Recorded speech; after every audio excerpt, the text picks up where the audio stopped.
সিনেমার টিকিটগুলো এমন দেখতে হতো। তবে বলে রাখি, সিনেমার হলে ওপরে ব্যালকনি থাকতো, তলাতে নর্মাল সিট। আমরা কোনোদিনই উচ্চ মধ্যবিত্ত ছিলাম না, সুতরাং নিচেই বসে সিনেমা দেখতাম। আর ব্যালকনির টিকিট পাওয়ার একটা মজার গল্প বলি। ব্যালকনির লাইট হাউসে এমন একটা শো হতো সকালবেলাতে, সেখানে ব্যালকনির টিকিটের কোনো বসার জায়গা ছিল না। যে আগে দৌড়ে যাবে সেই কিন্তু সে বসতে পারবে। এই সকালের শোটা ইংলিশ মুভিগুলো জেনারেলি হতো।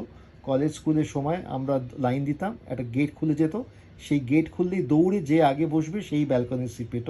তো সেরমভাবে কিন্তু ব্যালকনিতে কিছুবার বেশ বসেছি, মনে আছে। আর সিনেমা দেখার পর এগরোল, থামস আপ ইত্যাদি খাওয়া, তখন তো কোকাকোলা ছিল না, থামস আপ খাওয়াটা একটা বিরাট সেলিব্রেশন। আমার মনে হচ্ছে তোমরাও হয়তো নস্টালজিক ফিল করছো আমার এই ভিডিওটা দেখে। তোমরা ইউটিউবে সাবস্ক্রাইব করো, আর ডেফিনেটলি ফলো করো, আর জানিও কমেন্ট সেকশনে তোমাদের কেমন লাগছে। আবার দেখা হচ্ছে পরের ব্লগে।